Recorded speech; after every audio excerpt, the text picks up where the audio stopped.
they're arriving. Like they're about to arrive any minute. So if you hear any noise in the background, I feel like you it have. could be that they. I feel like you just have a constant conveyor belt of visitors.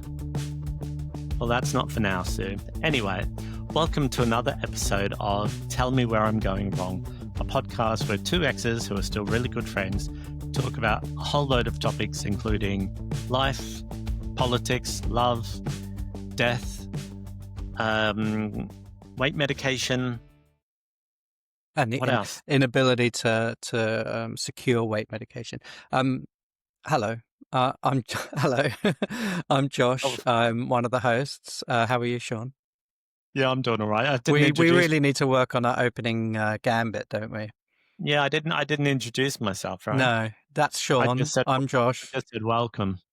Right. Anyway, so finally, the podcast where finally two white cis men get a platform. like finally someone's giving us a voice. Finally, 57 episodes in or whatever. This is episode 58, I think. 58. I don't know. Here's counting. What's your prediction for how long this will run? It depends what time of day you ask me. Yeah. I mean, I've just got home from work, so like right now I'm like, I don't know. We'll see. Maybe we'll get through another week. I don't see it as an onerous thing to do anymore. I see it as enjoyable.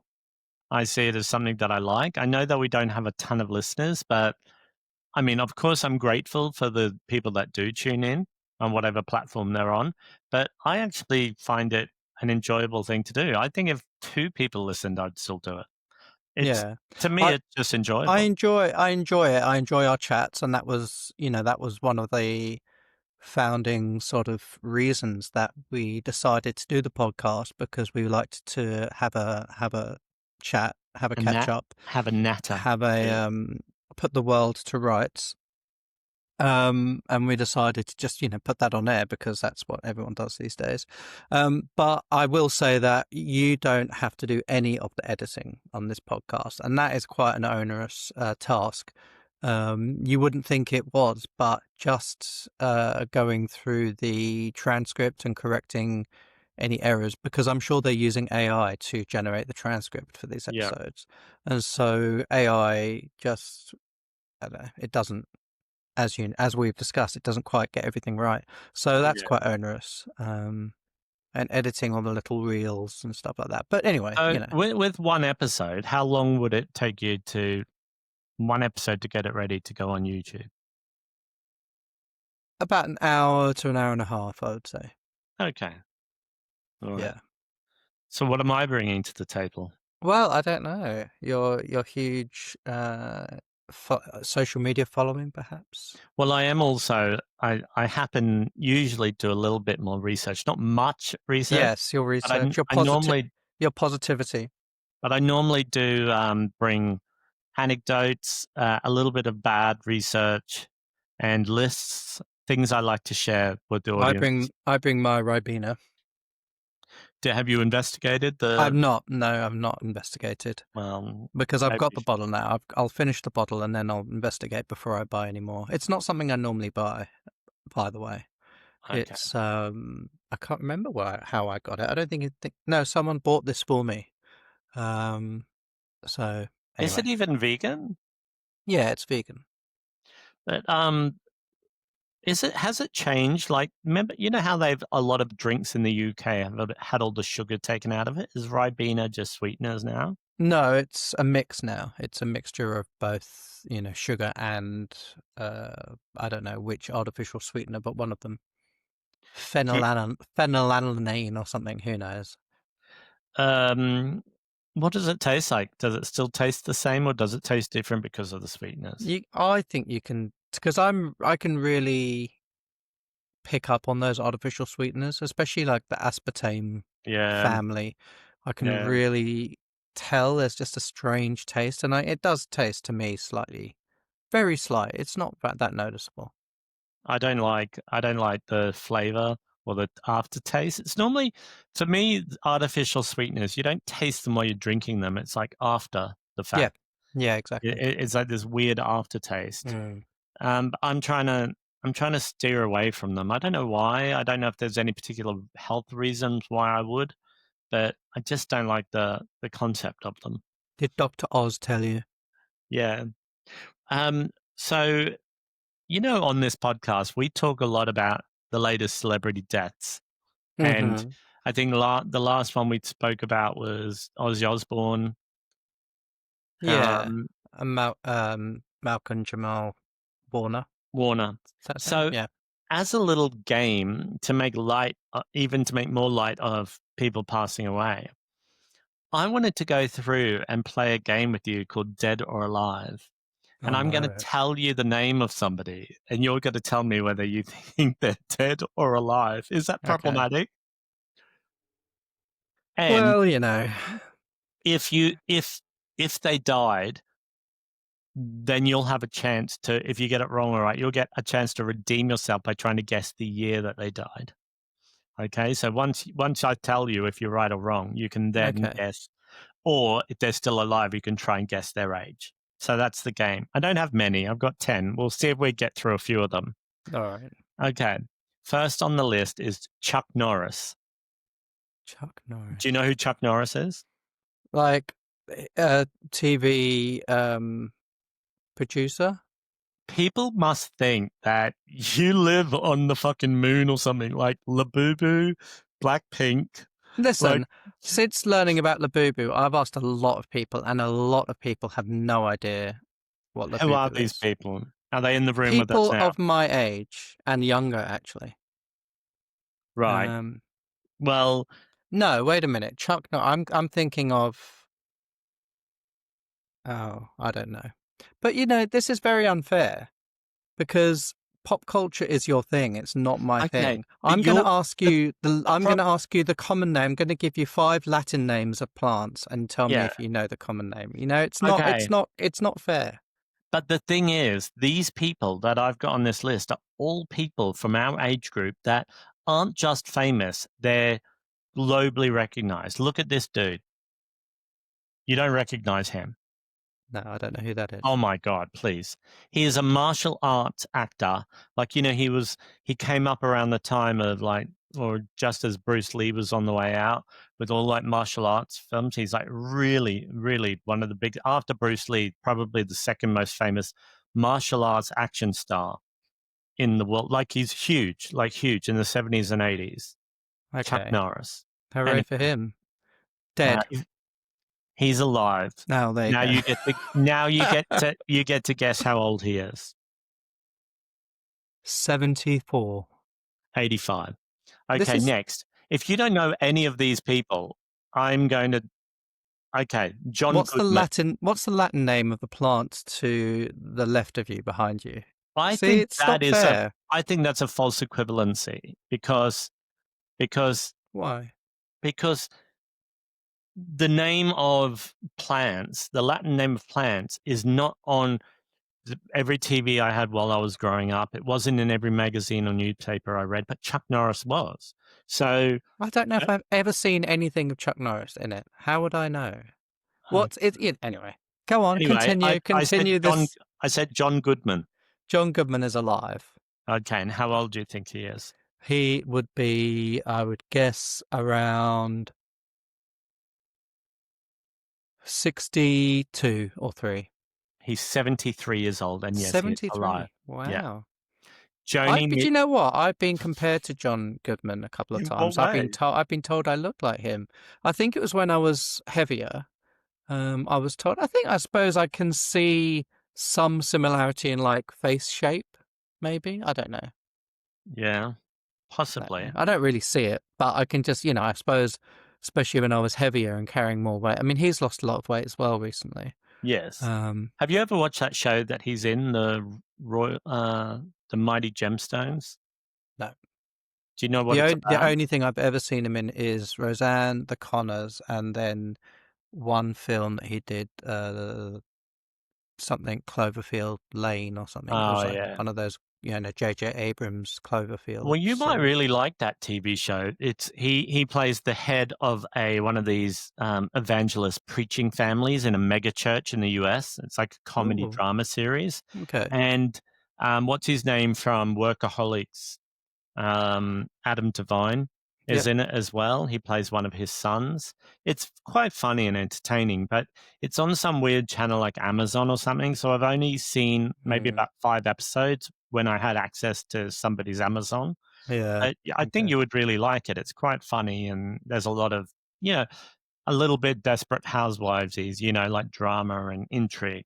Okay. Um, okay, next person, Joni Mitchell. Is alive. Okay. And how old do you think Joni Mitchell is?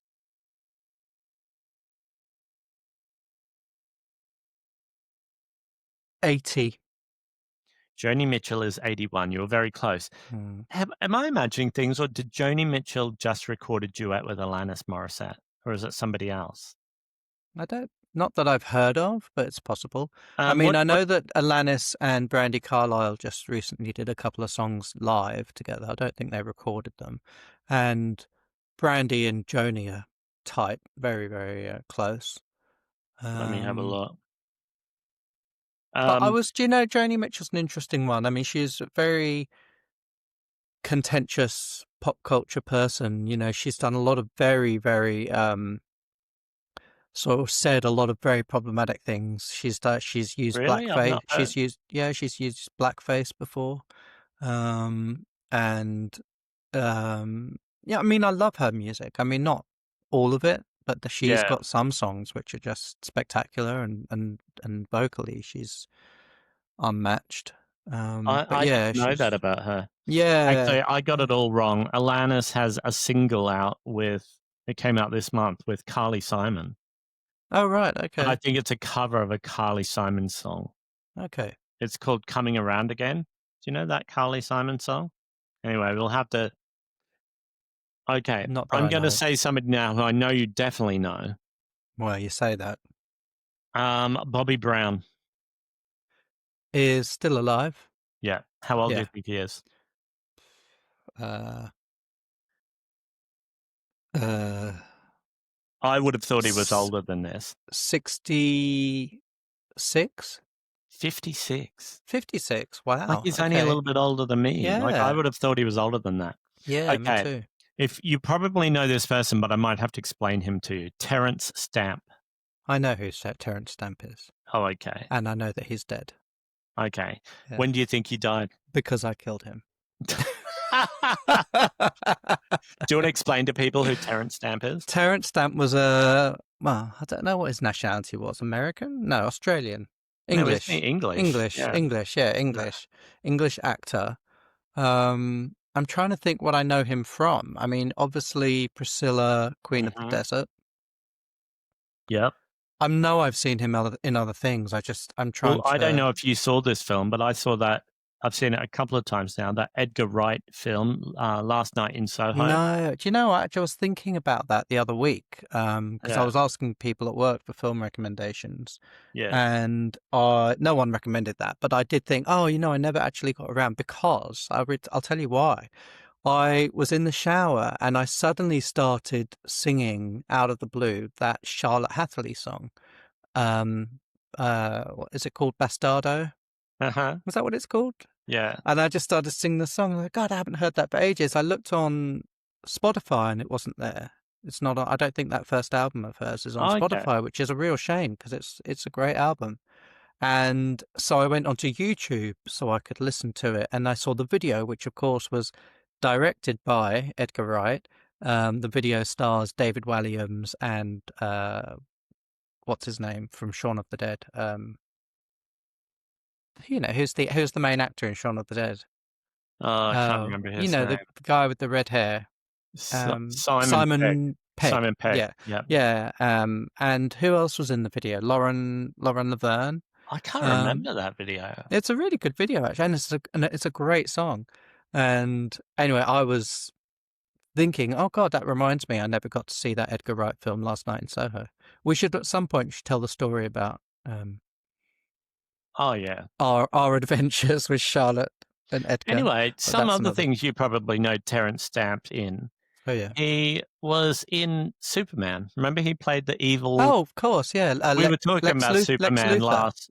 No, no, He could no. not It Lex was like Luthor. Zod or Oh, Zad or Zod, something. Zod. Yeah, Zod. yeah, yeah. Yeah, and obviously But he Priscilla. was really young then. I mean, Well, he must have been yeah. in his 20s then, no? Well, I mean, he was 87. No, he was 87 when he died. So he would have been in his 40s when he played. Okay.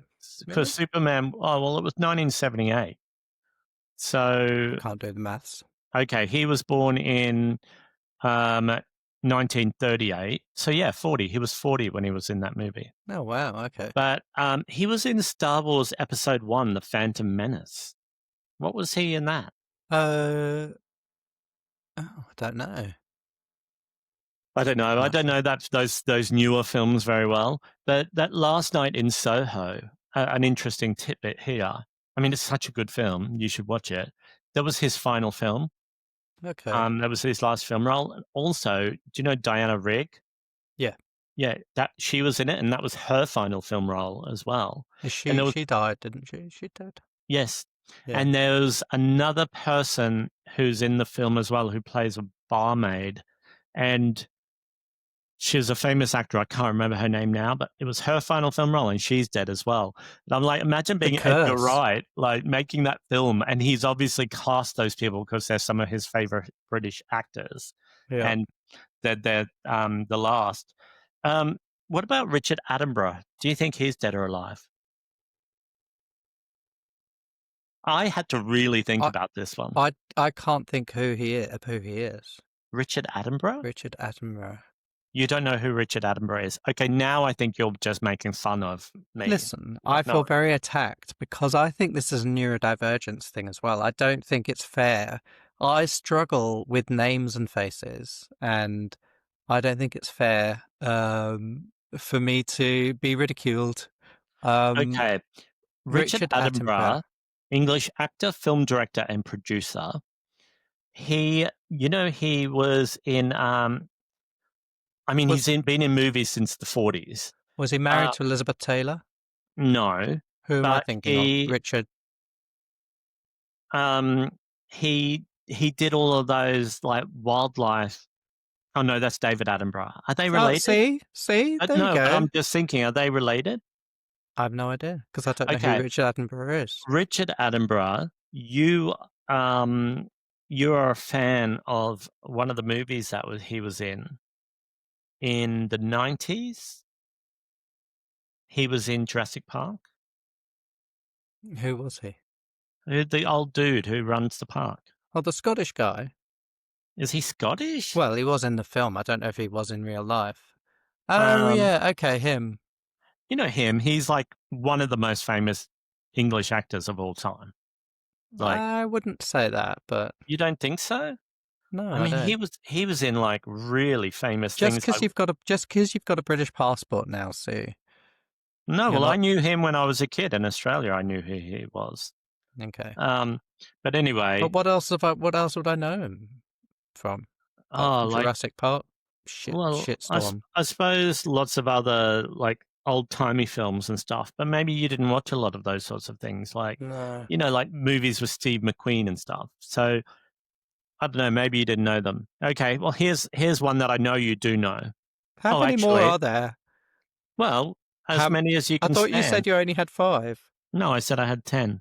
Oh God, okay. Is this So okay? we've done 7. Okay. Okay, Flavor Flav. It's still alive. Okay, so Flavor Flav is a band member from Public Enemy, Public a rap, Enemy, yeah. rap and hip hop group. How old do you think Flavor Flav is? 67. He's No. 66. Okay. Oh, no. Okay, I'm going to do 2 more. Okay. The next one, I've got more than that, but I'll just do 2 more because this is a 2-person one. Do you know who Siegfried and Roy are? Yes. Okay, so Siegfried and Roy were a very famous duo in Las Vegas, and they used to have the exotic tigers and stuff. Tigers and yeah. It was like Okay, a magic illusions show based around tigers. so and like I suppose everyone thinks that they were a gay couple, right? Or I don't know. Did they? okay, so Siegfried Fischbacher and Roy Horn, are they alive or dead? Um, I feel like maybe one of them is alive and one of them is dead. Okay, they're both dead. Okay. One of them died in 2020 and one died in 2021. I think one of them died from COVID. But do you remember when one of them got attacked by one of their tigers? Yeah, vaguely. Yeah. So he didn't die then. He lived, but he was quite unwell. And then I think he got COVID and then years later. And the last one is because of a book I'm reading at the moment. I'm reading Deborah Harry's autobiography. Well, Mm. actually, I just finished reading it. It's called Face It, Debbie Harry. Mm-hmm. Chris Stein, who is the other founding member and ex-partner of Debbie Harry. Is Chris Mm-hmm. Stein alive or dead? Alive. How old is Chris Stein? Um, 80. He's 75. But did you know that Clem Burke from Blondie just Blondie. recently died? Yeah. Yeah. Yeah. Yes. So anyway, that's the end of that game. How Sorry, did I? How did I do? Were you keeping no, note? well, how many people you actually knew they existed before this game started? I Well, don't listen, I know. didn't know Chuck Norris And you didn't or know Richard Richard Attenborough, Attenborough. but Yeah. you do know him when you have it explained to you. Yeah, but not Chuck Norris. I still have no frame of reference for Chuck Norris. Do you remember, was it in the 2000s? There was like, you know how sort of before memes were memes online, people used to say stuff in like real life. There would be sort of real life memes or jokes that would go around, like, I don't know, like, or urban legends and stuff. But Hmm. one of them was because Chuck Norris plays like a really tough guy. All of his characters were really tough. And so the joke was Chuck Norris is really so tough that, I don't know, like, if it's raining and Chuck Norris looks out the window, the rain starts going back up into the clouds, Okay. because it's scared. And so that was a real jokey thing for a long time that people would say about, Chuck Norris. Like, Chuck Norris is so tough that, I don't know. You can imagine, right? Like Who?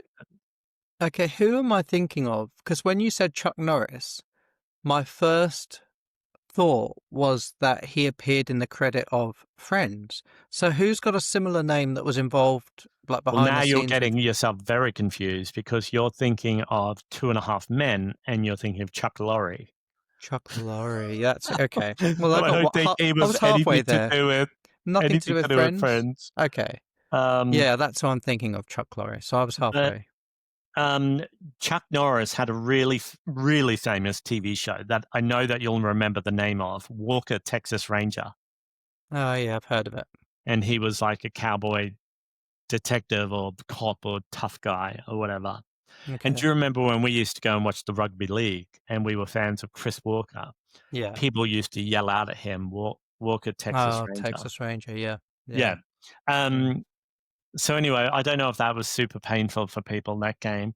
But anyway, this book that I just Well, just finished. if it was, I'm sure they've switched off by now. So, Well, I think, like, when we were talking about Labubu and Blackpink, because Hill watches these episodes, he was screaming at the screen so loudly when you were saying you didn't know what Labubu or Blackpink was. He was just I like, know I'd heard of Blackpink. I'd heard of Blackpink. "All right." Well, he was just saying, "I don't believe him. He's lying. Nobody can not know what a Labubu is." But now you've said it, I'm fucking seeing them everywhere. I went to the theatre last night, and on the way, to the tube afterwards, I saw them. Well, they were obviously knockoffs, but I saw them for sale. And I said to my friend, "Do you know what they are?" And they were like, "No, no idea." So there you go. It's not just me. Well, that might be an Hill's younger than me. He's yeah, like but 10 it's years younger just than me. something that, it just permeates. It's everywhere. Like, Listen, especially I know that I you're online. spend my evenings editing the podcast and reading plant forums. So, that's Um, okay. that's how cool I am. Well, so I read this book by Debbie Harry. It came out a couple of years ago. Mm. So it was post, that Pollinator album even, that Hmm. they had where they had all of those other people write songs and contribute songs. Like Which there I was a still chart. haven't listened to, which is terrible. What do I you don't mean you know. never listened to I it? never listened to it. Yeah, we used to play it all the time in Which one was Mexico. Pollen? No, when did it come out? like in 2018 Oh. Oh, it's or that one something. with yeah, okay, no, no, no. I do know that one. I thought didn't they release a new album just a couple of years ago though? Not that I know of, but probably because this book goes up to Pollinator and then it goes up to they were releasing some sort of box set. But I Okay. think this book is maybe a couple of years old because obviously, she doesn't refer to Clem Burke dying. Um, but my God, what a fascinating, fascinating story. Like, Mm, I'm not saying that she's the best writer, like her style of prose. It's just very straightforward, like her telling it, but she's funny. yeah, But the stories and the people she knew and the experiences she had, it is just wild. Like, yeah. imagine having been best friends with not only like really good friends with David Bowie, like their first tour that they went on outside of New Who? York, David who? David Bowie. Who's that? Um, David Bowie? yeah. Anyway, So go on. anyway, one of their first tours they did, they were the opening act for a headline tour. It was Iggy Pop and David Bowie, and Wow. Blondie were asked to open for them.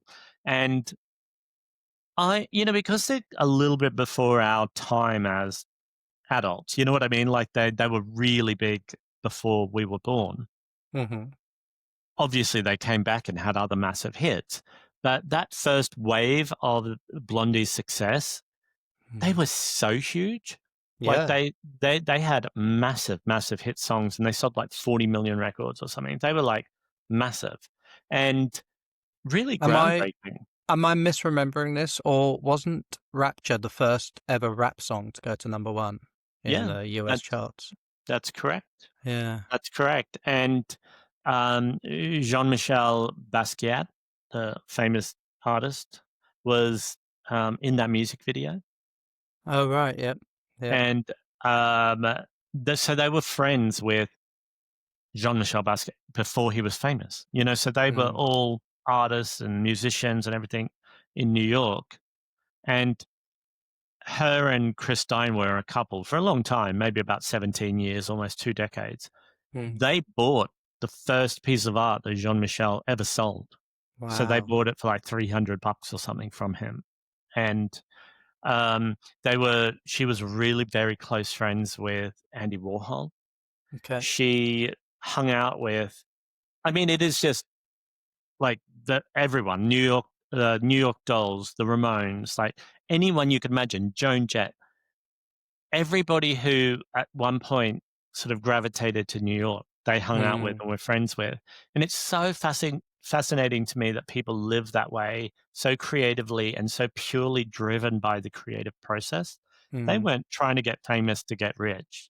They lost, No, they no. were, they, And I don't think they ever really did they? well, I think they've got money now because when they came back ever since, I suppose, Maria and that album that was from No Exit, they've Yeah. been a lot more together because they were, adults. They were Well, they properly also, I mean, older they people. also really, I think both her and Chris both struggled with a lot of addiction and Oh, yeah. substance abuse as well, didn't they? So Yeah, and he maybe, also had a lot of physical health issues, okay, long-term health issues that he still struggles with now. But they had bad management. The story is old as time classics. itself, Yeah, right? yeah. They were bankrupt. I mean, at one point, when they were going to get the band back together before Maria and No Exit, I think Chris Stein was like $1 million in debt. Like they really had nothing. Like they lost their Yeah, homes that they bought, their house they bought together in New York. They lost it, yeah. and it's so fascinating to me that somebody has gone through that creative journey and they've made some of the best pop music and other genres of music Mm. ever. And then like she's still going. I mean, she's still involved in stuff. And what she must be, I think she's 80 or 81. She's 80, I think. She's the same age as my mum. So she's 70, I think 79 now, and she'll be 80 next year. And do you remember when she did that whole jazz band? Was it called The Passengers? And she was in a jazz Oh, ensemble. yeah, yeah. And so it's like she had solo albums. She wrote stuff with the Thompson twins. she came and lived with the Thompson twins in London near Wandsworth Park and uh, helped look after their kids. And they made records. That's when they made like "I Want That Man." Mm. And just it's like you read her book, and obviously she's a lot older than me, so she's had a lot more experience. But by the time she was even my age, she'd done more than I ever imagined doing in my life. I Yeah. find it inspirational that people are just so creatively driven and they would just want to experience it in its purest form, like Yeah. creativity. Yeah. I love them. I mean, I love Blondie. I think they're a great band. I love her. I think she's very interesting. I There's a loved few. her in the original Hairspray Oh movie, the yeah, original John Waters Hairspray movie. She plays Amanda's mum. She's just brilliant. So good. Amanda's Is mum. it Is that Amanda? Isn't that who the like character? isn't the character's called Amanda? Is it Amanda? Oh, Yeah. You know, I can't she's like the remember. sort of the arch enemy of Tracy. Yeah, I didn't know it Is was it Amanda, but Amber? anyway, Amber. Yeah, Amber. Yeah, yeah, yeah. but I mean, is there anything else that any other tidbits about Debbie Harry that you want to share before I go off on a very wild tangent here? Well, I don't know if we've told this story on the podcast or not, but you and I went and spent 2 months living in New York City in, I don't know, 2006, seven? I couldn't tell you. Mid noughties. You Yeah, and I rented a flat on the fucking 100th floor or something. in the East Village or In the something. East Village on East 12th Street, was it? Or no, it was a bit higher. East 13th. Yeah. And and so it was great. I mean, I think we quit our jobs, we saved money. We lived with your sister in Corinda for a while, and we saved money, and we just went traveling. I think we spent a month like on the West Coast, and then 2 months um, in New York City, Oh yeah, I and loved it. I loved it.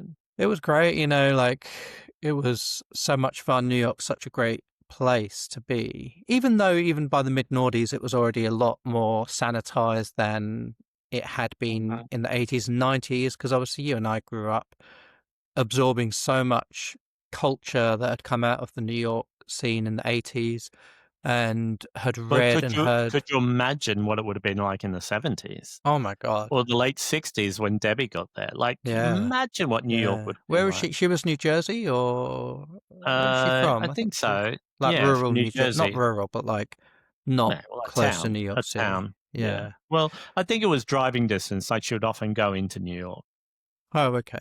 Okay. before she moved But there. anyway, so you and I were spending 2 months living in the East Village, and we just saw, I mean, this was maybe the dawn of the internet era, and I have such vivid memories of that apartment. It didn't have Wi-Fi, so we would perch our laptop on the windowsill and try and steal people's Wi-Fi from other That's a apartments. really weird thing, isn't it? Like if you went to an Airbnb now or a sublet, Oh, if for it not to have Wi-Fi, it would be you the wouldn't even weirdest thing consider ever. it. You would be like, well, no, No. I'm not staying there. And it Yeah. was like a walk up, one of these old walk Oh, up yeah. buildings in New York with no lift or It was elevator. probably like the fifth or sixth floor, but it Yeah, just but felt, every floor was like 3 sets of yeah, stairs. So yeah, it was like 15 flights of stairs to get up to the yeah. oh, Um, so yeah, we were staying there, and then we just happened to walk past like a lamppost or something, I think, with a little like A4 poster that someone had taped around it, and it was a performing arts high school. I can't remember the name of the high school, it was and just like a New York public high school, like yeah, but PS didn't whatever. it focus Yeah. on performing arts or something? Well, I don't Um, know if it did, but it was focusing on the school band, like the Right, poster. okay. But anyway, Yeah. they were having a fundraising night, and then it said um starring or headline act Deborah Harry, and we were like, "What?" You're like, "What on earth?" And And it it was looked about like kids had made this poster, yeah, like it it was looked about two hand blocks drawn. from where we were staying, and so we just went and we paid, I don't even know, like $6. I can't even remember Yeah. what it was. And it was whatever you can imagine would be a normal like high school fundraiser. They had the school band, they had some It solo was in the in gymnasium the or the school hall. gymnasium. Yeah. They had, had some band, they had the school band, some solo performances, stuff like that. And then at the end, Deborah Harry comes out and they just played backing tracks of Well, Blondie no, songs and it was the school band playing Blondie songs. no. Yeah, I think some of 100%. them I think some of them were to backing tracks. Well, maybe they had them supporting with backing tracks, but they were Mm. playing. I remember these kids playing like brass and stuff to like Tide is High and And Rap then Star. They did Rap Star. Like I remember I was just losing my mind. but she was great. She sounded great and she and then she led a conga line. Do you remember she led a conga Hmm. line around the auditorium? It was Yeah. a very Oh, it was bizarre and it was brilliant one of the most experience. bizarre things that's ever happened to me in my life. Like I thought I was Yeah. having an out of body experience Yeah. It was because very, very fun. I mean, for us, I mean, she's like a huge superstar. Yeah. And she just had no shoes on stage. She kicked her Hmm. shoes off. She's singing with these kids in the band. The kids probably didn't know who she was. But I think she made a speech on stage where she said she knew the music teacher at the school. And she said she'd do it as a favor to help raise funds for the kids because Yeah. it was a public school. And then in her book, she references doing a lot of charity work for schools in New York City. And That's awesome. um, Yeah. She seems like a very it just sounds silly to say, but very cool. Like just a very genuinely interesting yeah, and interested person. Um, yeah. I went on this weird tangent because while I was reading the book, she was talking about making her album that came out in 1993 called Deprivation, hmm. her solo album, And that's got and what like Strike Me Pink, Strike Me Pink. Has it got and I Can See Clearly. has it got uh what's the song you mentioned before? I Want That Man? Is that on that No, one? Oh, that okay. wasn't that on like Deaf, Dumb and Blonde or. Oh, maybe. But anyway, so Strike Me Pink is one of my favorite songs of hers. And she mentioned in the book, writing it, she got to work with Anne Dudley. And I was like, who's that? I'm sure I've heard of Anne Dudley before. So I went on this little journey and I was never been more blown away by somebody's career than I have Hmm. by this person called Anne Dudley. Anne Dudley is a music producer, arranger, songwriter, classically trained musician. She was in the band Art of Noise with Trevor Horn. Do you remember Art of Noise? The Art of Noise. Like they did some really, really mainstream They stuff, it like sounds with vaguely familiar. Tom Jones. Remember with like when he covered "Kiss" by Prince. Hmm. Remember when Tom Jones did that cover of "Kiss"? That Yeah. was with The Art of Noise, like, they produced Okay. it, and they had, like, really big, like, sort of avant-garde dance music hits, like, global smash hits. So Hmm. you'd know them if you heard them. You'd go, "Oh my god, yeah, Art of Noise." Hmm. Anyway, so she was in this band I think she's still in this band with Trevor Horn, Art of Noise, but when I started doing a deep dive into all of the bands that she has either worked with, played music on their records, songwritten with, produced records. The list is so phenomenally long. I couldn't even What imagine reading it out. what was her name again? Anne Dudley, so Anne, and then Dudley, like Dudley. Dudley. Dudley.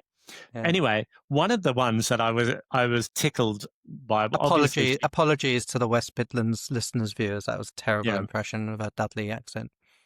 So she obviously co-wrote "Strike Me Pink" and I think produced it. But Okay. Too Many Walls with Kathy Dennis. Oh wow. Okay. She did the strings on Getting Away with It by Electronic, Wow. with Neil Tennant and Bernard Yeah. Sumner. Yeah. And then she has worked as a contributor or session musician.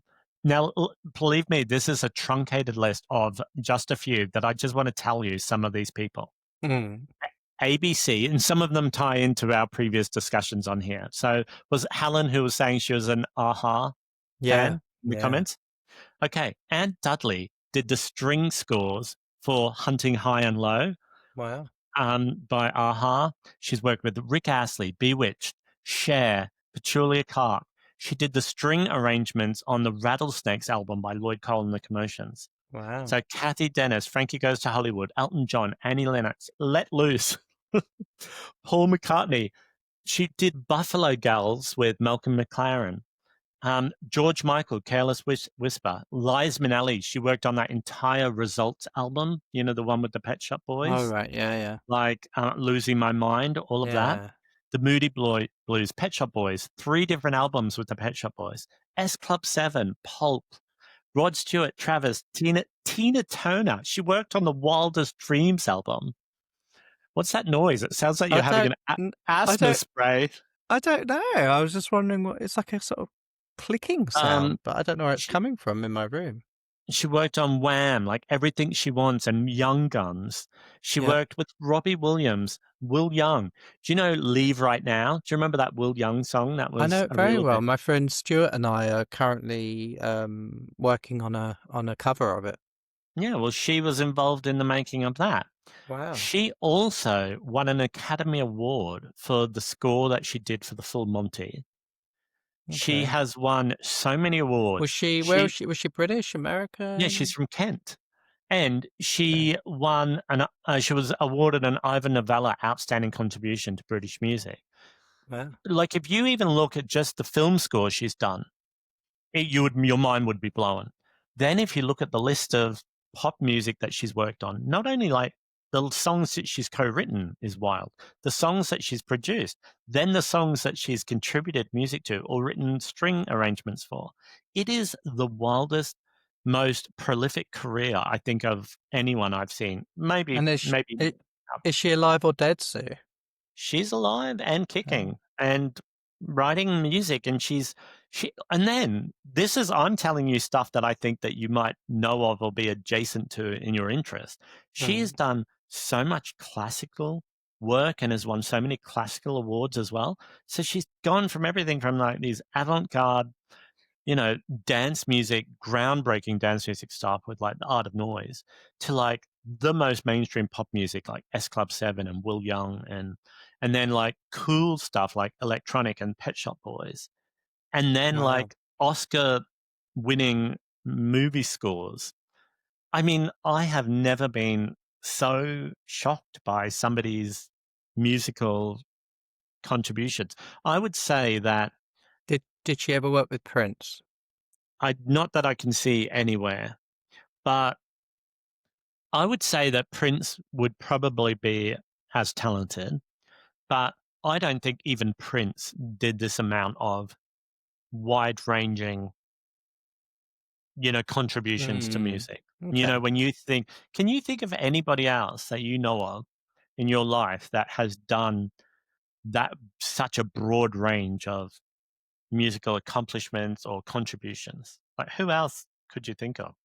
Well, yeah, I don't know. I mean, Brandy Carlisle has done a lot. Brandy Carlisle has, achieved a lot as a solo artist, but also as a producer, co-writer. I don't know if she's done sort of arrangements and stuff like that, but I mean, it's nowhere close to this woman.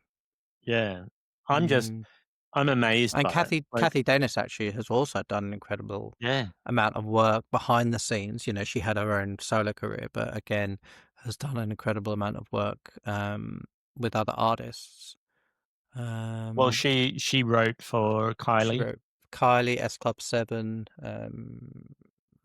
I mean, loads of others, I'm sure, but yeah. Oh yeah, like she's written for a lot of people. She was making a comeback, right? Like there was Yeah, going to be a new Kathy Dennis album, yeah, and she wrote like the Pop Idol or the American yeah, Idol theme song. yeah, Like yeah. she's been involved. I think she was like had a contract with Pop Idol to write the hit songs for. Okay. But anyway, that's just to me that I got onto that tangent. See, this is why it's so difficult for me to do anything like even read a book because I read something and I Mm, see, oh, Debbie Harry's talking about Anne Dudley. That sounds familiar. And then I go off on this 2 hour like exploration deep dive of Anne Dudley. And then I see, oh, she did the strings on Getting Away with It. I better go and listen to it to remind myself what that sounds like. And then I go and listen to that. And then, so I don't just go and make this list. I go and then I go on 100 other tangents as well. I don't know, is that ADHD or what? Like, what's the It sounds very ADHD. Because that's that's exactly what I do. And then if I'm like I've said it before, I think if I'm watching something, I'll pause it and be like, I know that Yeah, actor. I don't know where I know them from, so I'll go and Google them and look at their entire IMDb history and try and figure out yeah, what I've seen them in, stuff like that. I was watching something. What was I watching? Oh, what's it called? Untamed. I was watching this show Untamed on yeah. Netflix, set in Yosemite National Park, and I was like, those two men look very familiar to me. And I was like, well, I mean, I think I've said it on the podcast before. I do have facial blindness, whatever. I don't know. I can't remember what the actual medical term for it is, but I genuinely do have it. And I was like, one of them looks a little bit like Sam Neill. And then I Googled and it was Sam Neill. Um, but then the other one, I was like, he looks kind of familiar, but I couldn't quite place it. It was Eric Banner. Um, Oh, and yeah, yeah. like it was just funny because it was two Australians playing. Because Eric's Australian, isn't he? Yeah. Well, aren't they both New Zealanders? Oh, New Zealand. Okay, sorry, New Zealand. Well, I'm Um, not sure. Sam Neill is originally from from New Zealand. New Okay. Zealand, but I think Eric Banner might be as well. I'm not sure. Anyway, the correct term for face blindness is prosopagnosia. Well, that's why I can't remember it. Prosopagnosia. Hmm. Um, Let me just do some live research about Eric Banner. I think it's important for us to know. So, Well, what he was else is Eric? most famous for the Hulk, right? He played the Hulk in like Well, in the Australia, he was famous for being on one of those comedy skit programs, like these. like Fast Forward or something, Yeah, or something like that. He was on one of those shows before he was an yeah, actor, yeah. and I know it says he's Australian, but I don't Okay. know. But Let's anyway, they have a were look. both playing Americans. I thought it was funny. I Oh was I yeah, was he's trying from to Melbourne. imagine what happened when they when the director said cut, did they just go straight back into their Australian accents? What does Sam Neill sound like? Do you think? I don't know. I think Sam I Neill's don't a bit like. of a. I think he's a bit of a dick. Yeah, well, I don't like him because remember he used to He do used to be these really say critical of animal rights stuff, yeah, and about vegans because I and think he used to do those like beef ads and stuff like lamb. It was lamb, I think. trying to get people to eat more meat. Yeah. Yeah, he's from New Zealand. Uh, Um, how old do you he- reckon Sam Neill is? 64. He's 77. What? Y- Fucking hell. everything seems to come back to Jurassic Jurassic Park. I Park. know. Yeah, he was With in Jurassic Park. with that with that classic British actor Richard Attenborough. And wasn't he in that thing with Nicole Kidman that we talked about, Dead Calm? Do you Richard remember we talked Attenborough about or that? It Eric was Banner? no, Sam Neill. Oh, Sam Neill. Fucking hell. Richard I don't know who are we talking about. Edna Turnblad. Fucking Anne Dudley. Anne And Dudley. Dudley and Dudley. Um, Yeah, wasn't Sam Dead Neill? He Calm was was the one set on the boat, right? yeah, and wasn't he like the evil person in that? Was he? I don't know. Maybe. Anyway, like how wild to be a producer or an arranger or a contributor of any sort to music, and to be able to say that not only did you work on Cher's "It's a Man's World" album, but you also worked on "Blame It on the Weatherman" by Bewitched. I just saw that Bewitched are playing in Manchester. I think in the next couple of Oh, weeks. I got an email wild! about like cheap tickets or something. I don't know Do you why. remember a few years ago they came back with a new single, No, and I don't. it was something about Guinness or what's your favorite Bewitched song? Well, what? I mean, I'm trying to remember any. I mean, there was C'est La Vie, Blame It on the Yeah. Weatherman. Roller Coaster. I don't remember how that goes because there was Westlife had a song called Roller Coaster. Come on. We're riding in a roller Roller coaster. coaster. Yeah, oh yeah. No, well, not that. I would say probably Jesse, C'est La Vie. Jesse, hold on. Jesse, hold on. Oh, Jesse, hold on. Just hold. These were all number one hits, by the Who way. wrote Like they this? were massive. Was this Kathy Dennis? And Dudley and Kathy Anne Dennis, Dudley. probably. Okay. Remember they did a cover of Mickey, the Tony Basil song? No, don't remember that. And then they had a big ballad, which I think they tried to have a Christmas number one with, called "To You I Belong." It was a really big. Yeah, yeah, I think I do remember that. But anyway, What's that your favorite Bewitched? um, we'll probably say "La Vie" because it is just so hilariously camp. Yeah. And but I do like Jesse Hold On, Roller Coaster. I like them. I thought they were good. I can You saw remember, them, didn't you? You saw them yeah, open like for 911 or something? yeah, at Wembley Arena when I first came to the UK and I went to see 911. Oh my god! If anyone wants to do a deep dive, maybe one week we can do an episode of the crappers D grade British pop bands. We could go through a list. Like I mentioned, Let Loose before. I mean, there were so Yeah, many right. terrible bands, weren't there? But Mm. yeah, they Bewitched were opening for, and I can remember them singing that roller coaster song, and I can remember thinking, oh, I wonder if this will be a hit. And then they were like, it was around that time where bands were just going in at number one in the charts, and if you didn't go in at number one, you got dropped by a Yeah, label. yeah, It was just yeah, like there was just they were pushing these bands down these kids' throats and like making them, huge for one or two albums if they were lucky, yeah. making as much money out of them, and then they would just dump them. I'm getting closer to my Five reunion concert at the O2 soon.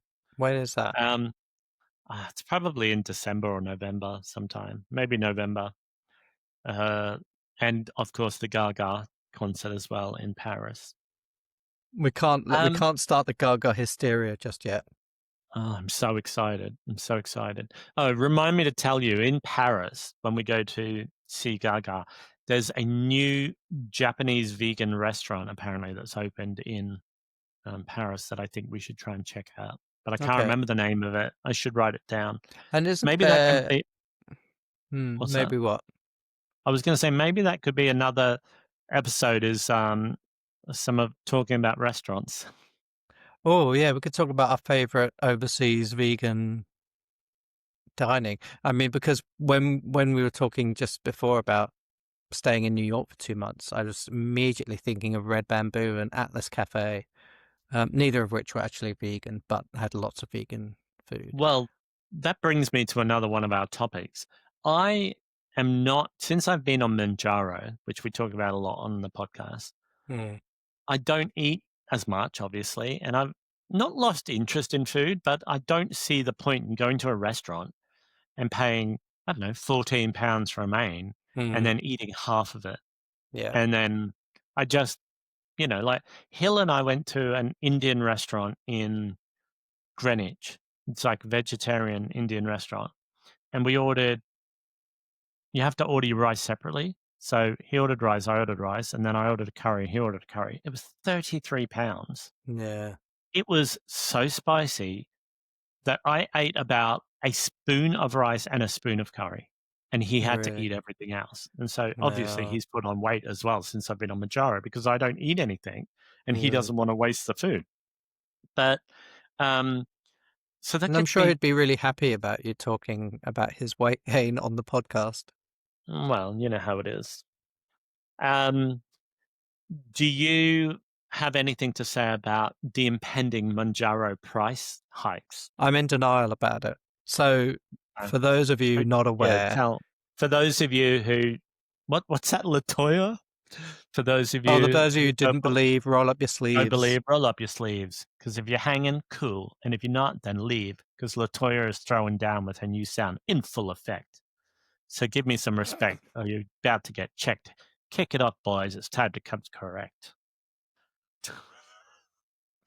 And That's when she did an that's album with that Latoya production. Jackson. That's Latoya Jackson, FYI, in case you're like, who the fuck's What other Latoya? Latoya? I don't know. Latoya who got kicked out of Destiny's Child. Um, yeah, that was when she did an album with that production crew called Full Force, Mhm. who also worked with Samantha Fox a lot. Anyway, do you want to Tangents, explain Sue, the tangents. Manjaro? I need to get off and go on a Full Force Oh my deep dive god. after this. See So where it yeah, tell me about. intersects. Why don't you do some sort of like picture graphic? No, what do you call it? Um, illustrative thing which, where Full Force intersects with Claire Dudley. Dudley. Is that her Anne name? Dudley Anne Dudley. Anne and Dudley. Um, yeah. Anyway, Oh my god, what we're talking about Manjaro, yeah. Manjaro So price hike. Manjaro, the weight loss medication that Sean and I have both been using, um, was basically bullied by Donald Trump.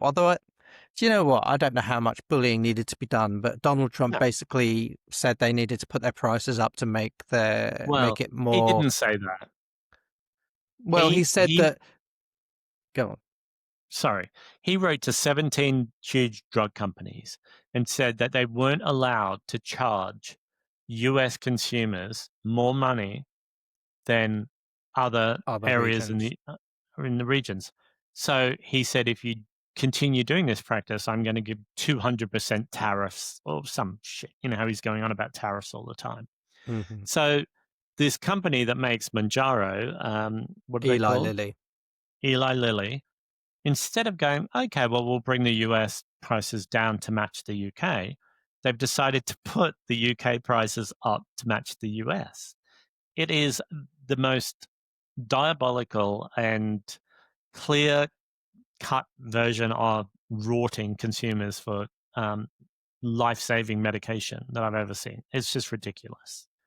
And so now the price, I mean, there's a lot of misinformation going around about it, but the price is going to go up probably about 126% or something. Like, Yeah. so it's not going to double, it's going to double and then a bit more. Yeah. So Yeah. you're now looking like, say, with the discount code that I use, it costs me £180 a month. It's probably going to cost me about £400 a month if I want to keep using this medication. So Josh and I have been talking about the reality of maybe not being able to afford this medicine, and then what does that mean? Like, how do we continue Yeah. on our journey of staying healthy? And like for me, it's not really about weight loss. Like that's the side effect of it in a way. Like I needed to stop overeating, and this medicine helps me do that. And as an effect of that, I've lost weight. But Hmm. I'm really worried about that coming back, like Yeah. the desire to I eat all the time. and I've heard anecdotally that other medications like Ozempic and Wegovy aren't as effective in controlling compulsive eating as Mounjaro is. So Mm. I, I mean, I won't be able to afford £400 a month. That's just No, no, absurd. I just And don't so have it. I am going Yeah. to have to look at alternatives like that, like Wegovy, like Ozempic. But yeah, I'm very concerned about what that means for. Yeah, I mean, it's such a complex thing. I don't want to say about weight loss, weight gain, because you're right. It's not about that. It's about controlling uh, an eating disorder or disordered eating. Well, yeah, Um, for me, it's those two things are the main things. It's about it giving my compulsive disorder some control, and about certain health markers being in better shape and me not getting ill. So, yeah, like, I was pre-diabetic before I went on Manjaro. So it's that. So the weight is, I don't even really care, really. You weight's know like what the I mean? Like, side issue, yeah, or not side issue. It's just a sort of negligible, sort of yeah. I mean, for yeah some people, it's not. byproduct. Because also by losing weight, I don't get back pain anymore. I don't get Yeah, knee pain. So yeah, yeah, that is I did need to lose weight for that pain to go away. But for me, the real scare was, my health, other health things like yeah. Like diabetes. effects on like blood sugar, hormones, cholesterol, etc., etc. Yeah. It's estimated, and this is all anecdotal as well, but 1.5 million people in the UK are consuming Manjaro, I can believe and it. I know I think lots of people. it's about 95% of that is private customers because the NHS is giving it to so few people. Yeah, yeah, So you've got all of these people who have come to, there are different stages of their journey. Some people are just starting it. Some people like yeah. us have been on it for over a year. What's going to happen to the public health of I this know. country when And 1.5 million people are faced with coming off this drug? the NHS have secured prices based on current prices. So like, it's not going to cost the NHS anything more because they already have signed a supply contract with Eli Lilly. Yeah. But no one can get it on the NHS. So it would be great if, and I don't think you and I necessarily fall into this category. But it'd be great if people who had been paying privately, who are most in need of that medication, are able to get it through the NHS. But I don't think that's going to happen. I have no faith in the current state of the NHS for that to happen. Al So, Also, like, I'm quite annoyed, like, I believe that I have a legitimate need for this medication. mm, Like, I feel that it has been life-changing. It's stopped me from tipping over the edge into serious, serious long-term illness. It's helped me with my mental well, health. yeah, it sort of just pulled you back from Yeah, the edge of it, hasn't it? from the Yeah, brink from the brink. Was that a Cyndi Lauper? To the brink. I don't Remember remember that. that? No. Anyway, Tangents, Sue, tangents. but, you know, like, Hill has been telling me about people he knows anecdotally who take it, but they aren't in need. They just say things like, "I wanna drop a little bit of weight so I look better in my bikini," or "I want," you know? So there are probably Mm. maybe 100,000, or who knows how many people who have been taking it like that, who might still continue to take it as well.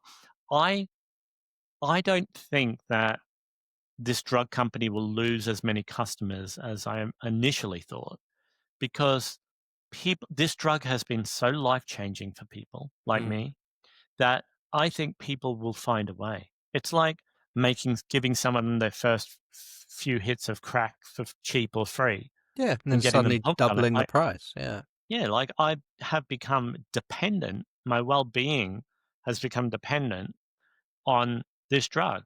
And so I have to think, well, what is the price of me not paying whatever they ask? Like, Mm. can I take that risk of going back to not And being on it? And I think that an even more serious risk, and not something that you and I are probably going to engage with at all, but there is a huge amount of counterfeit uh, Mhm. Manjaro on available, Yeah. Yeah. and people are going to be like, well, as if I can't afford, I can barely afford £180 a month. I'm never going to be able to afford £400 a month, and Yeah. they'll buy counterfeit goods, imitation, knockoff stuff, and who knows what the fuck is in that, and Yeah. it's actually quite scary, that I think there's gonna be a massive public health, sort of fallout from this, and there may well be a sort of an inquiry into it in the future because you've produced this incredibly powerful, incredibly effective, medication, which has been used, by millions of people around the world and millions of people just in the UK alone, and suddenly you're doubling the price and Yeah. there's With 2 no. with 2 weeks notice. Yeah. And so I know that I you were mean, it's saying bizarre. yesterday that you went to pick up your latest prescription for it and they didn't have it at the pharmacy. They just said, Yeah. no, sorry, we don't have it. You shouldn't have been notified it was in stock because it's not. Yeah, they And I just said tried to there's a order. shortage. And I tried to order some today because I got a discount code and it's just nothing available. No strength, not because it's available in different strengths. Not a single strength of it was available through my normal supplier. So yeah, I don't. It's really scary. Yeah, so I don't know what's gonna happen. I mean, the person at the pharmacy said, "We'll hold on to your prescription for you, and we'll fill it when we get it." And I was like, "Well, when will that be?" And she said, "I have no idea." Well, I She suppose the said, good "We thing have is no you've idea." paid for it at the current price. So I But who suppose the knows good what they could do? They might they might refund me just yeah, true, true, and then say, "Oh, you can order it again now, and wait till September when the yeah, prices go up 1st of September."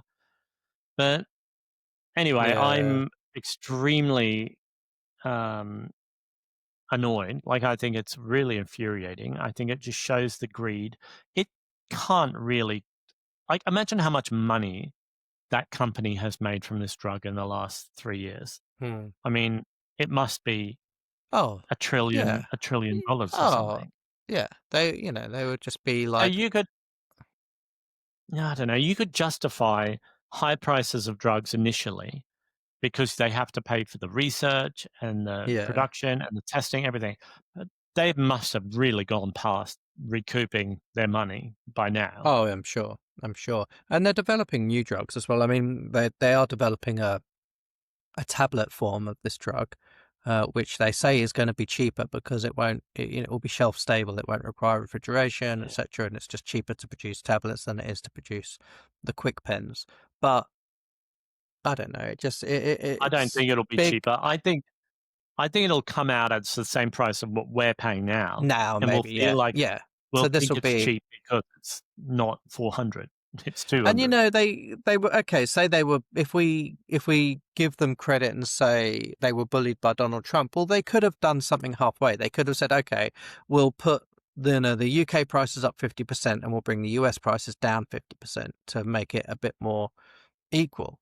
But instead, they were I like, no, we'll just double the price for the I've got to UK market. I suppose if, like, over 1,000,000 people are using it in the UK, how many people in the US would be using it?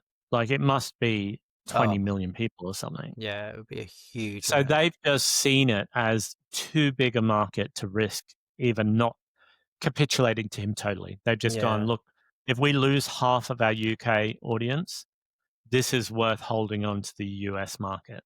You And know, that's, I think. how has our public health become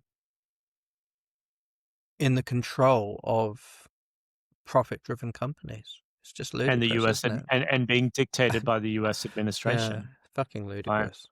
Anyway, but just before we go, really briefly, you can give me your thought on this, but on my, because tied into Manjaro and losing weight, I'm almost not obese, right? Like, I'm a kilo away from not being obese anymore. I'll be overweight. Is it wrong of me to continue using the name fat gay vegan? Oh, Is it right, yeah, problematic? Is it you wrote that insensitive? article about that the other day, didn't you? Yeah, is it insensitive to other people who are still fat? Like, if I don't present as a fat person or people don't see me that way, am I still entitled to use that? Is it still okay for me to use it? What do you think? I think you can still use it, and it was interesting reading the comments. I'll put a link to your article in the show notes, but it was interesting reading some of the comments, and a lot of them echoed my thoughts, and that is that, no, I think you should keep using it because it established you as a sort of anti-mainstream vegan blogger, advocate, influencer, whatever you want to call yourself, because so much of the vegan discourse at the time and still today is around the health aspects of being vegan, or how it will make your skin clearer or give you whatever. It's and you, by Yeah, calling yourself FGV or fat gay vegan, you provided a counter perspective to that.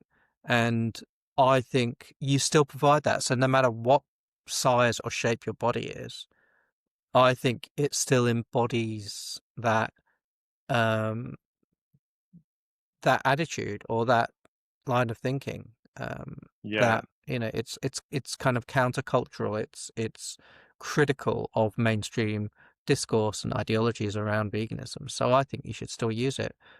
I mean, people refer Okay. to you as FGV anyway. So I mean, it's Yeah. sort of I mean, the the word. majority of people on my blog and on Facebook have said similar sentiments, Hmm. that it's my lived experience. I'm still, other people who've lived or do live as a fat person have said, no matter what size you are, once you're a fat person, you're always a fat person. Like, you always have that Yeah, and mindset that you're I fat. kind of I agree. Well, yeah, I can see what they're saying. I mean, I think there are some people who, whatever method they use, lose weight and become really super skinny, super fit, super health focused,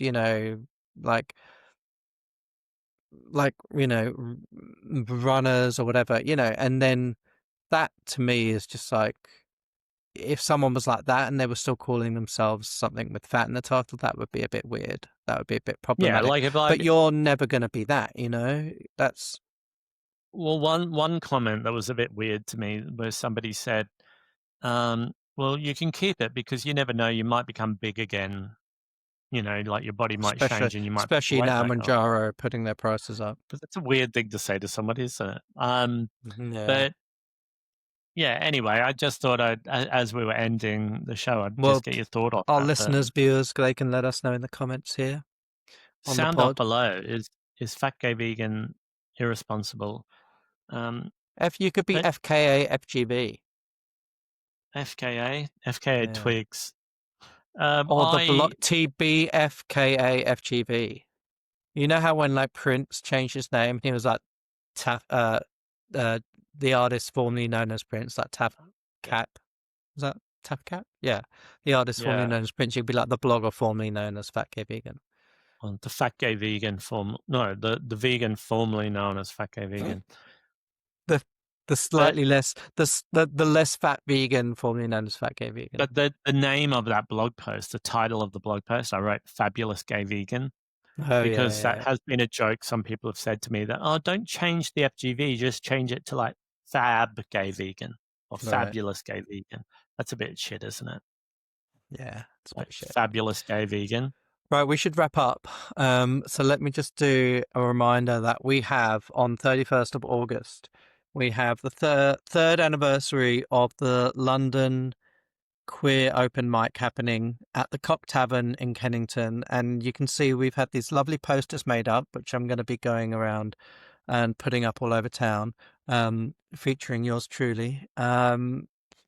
And it's on the 31st of August from 5:30 p.m. So come to London if you're not in London. If you're in London already, you have no excuse. You must be there.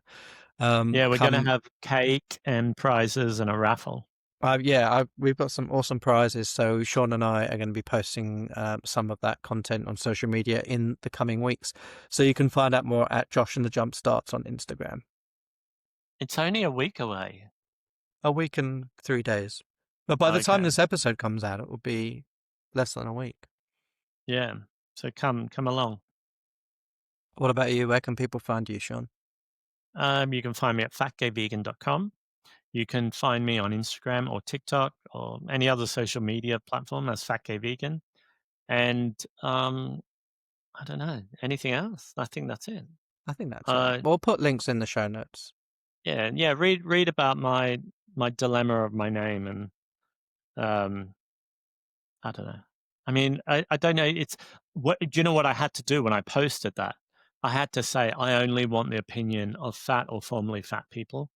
I don't Mm, want somebody who's never been fat to tell me their opinion. And okay. I also said to people, please do not give me your opinion on what I look like now. Like, I don't want to hear Yeah. you Yeah. look Oh, great or, you're not fat anymore, or you yeah, weren't ever that fat. Yeah, like fuck yeah, off. or you look great or well done or anything like that. I'm just like, not Yeah. interested. Please don't talk to me about that. And or like that person who came to my event and said, oh, you've lost a lot of weight. Are you sick? Sick of that. Sick of people like you. All right, we should go. Bye, folks. Okay. Right. See you Stay next well time. and look after yourselves. We'll see you next week. Okay. See you. Bye, Bye. Anne Dudley.